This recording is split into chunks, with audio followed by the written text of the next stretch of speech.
Video declaration. This is a video declaration. Proceed plaintiff and defendant allege the following incident in this matter.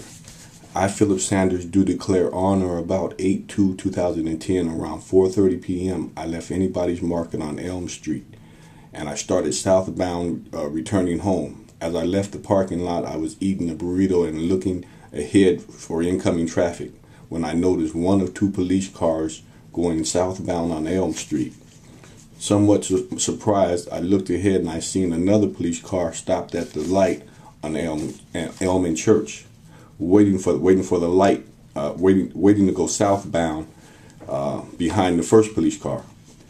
Trying not to cross their paths with the second police car, I turned left on Belgravia and kept watching my mirror. Note for the record, it seemed like police had just left the stop because they were close together.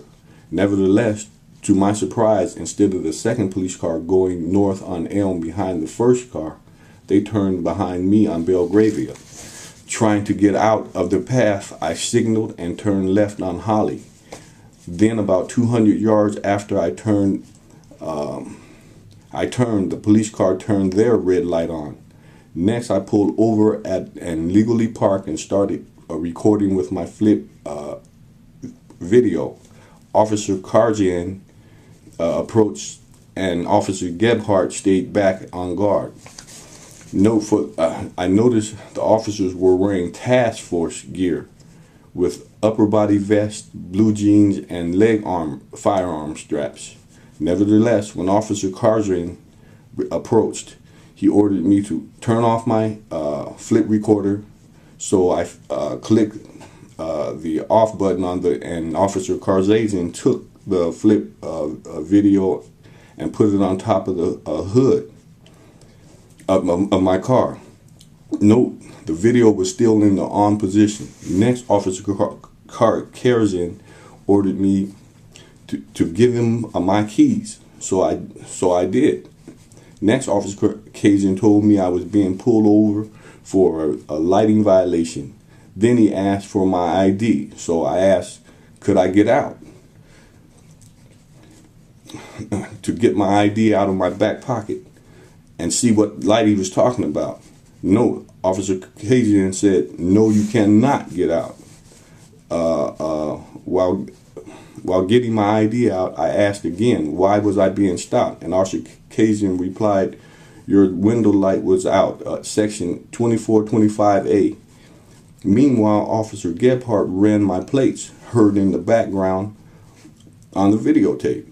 Nevertheless, I gave Officer Karzazian my ID, and he said thank you and took the keys and the flip video off the roof of the car and back to his car. After about 2 or 3 minutes, Officer Karzazian returned, ordered me to put both my hands on the steering wheel and handcuffed me while I was still in the car. Then opened the door and ordered me out of the car and asked me if I had any weapons or any anything illegal in my pockets. I replied no. Then he ordered me to spread my legs and up against the car and did a pat down search like I was going to airport, like an airport security check.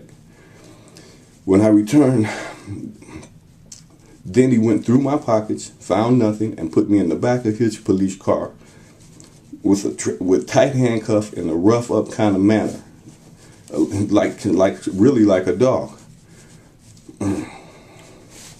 Next, both officers started rambling and vandalizing through my car while the police car was blocking. Meanwhile, while they were going through my car, the police car was blocking a Mexican American's driveway, and who was getting ready to go downtown because his family was out. Their kids were all out around the front porch. The male of the family came out to see what was going on, and he started. And I started yelling at him from the back of the police car, help. I started yelling for help at the back of the police car. They set me up. I was saying they set me up. My light's not out. I was telling them that. Officer Karzazian ordered the Mexican back in the house. And he just stood there and shook his head no, because he was inside of his fence at his own house. Then a black female came and she parked in front of the police car. She got out of the car, and when she got close, I started yelling for her for help. And I was saying, what she turned around and did is she walked up to the Mexican American. She walked in the Mexican American man's yard. Both of them, they began talking for a minute. Then the female left after the male. Then after that, the male was kind of looking at the scene. He told his family to get in the truck, and got Officer Carzen's attention and told him to move his police car out of the driveway. Officer Carzen, he angrily did. He didn't want to, but he angrily did. Nevertheless, I continued yelling for help for anybody that came by. I also noticed there was a young Asian guy in the back of us that was seeing most of everything, and I started yelling. I made eye contact with him, and I started yelling for him to help. Meanwhile, Officer Carzian called the tow truck and motorcycle backup.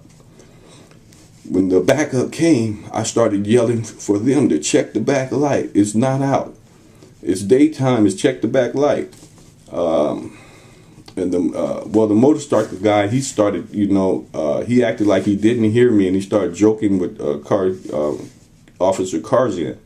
Nevertheless, the officers took me away. When they took me away, I'm sorry, I got to go back to that part.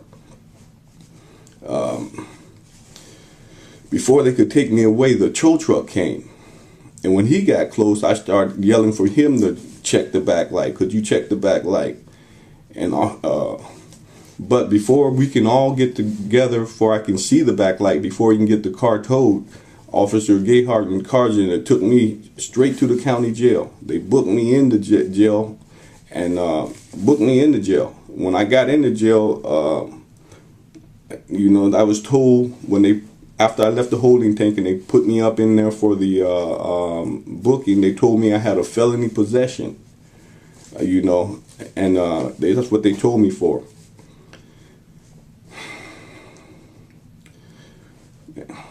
As I went on, I got to the police report. I'm sorry, I skipped the line.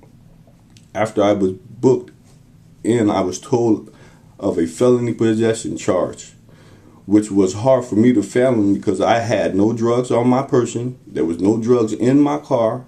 No field tests were ran while, if you see the reports, and no drugs were turned in at the Fresno PD office locker in my prison. We didn't even go to any locker.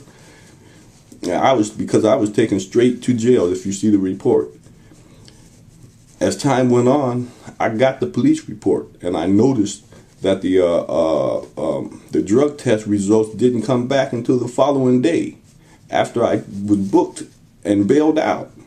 How do you determine whatever it was that they alleged that I had, or if you don't even get the test back? And how do you determine how much your bail is going to be when, nevertheless, into this part 1, and I have to add the discrepancies that are in the police report on the second part of this declaration. The police report with my declaration and the videotape that I caught these officers, you will see that the report is fabricated and it makes no sense.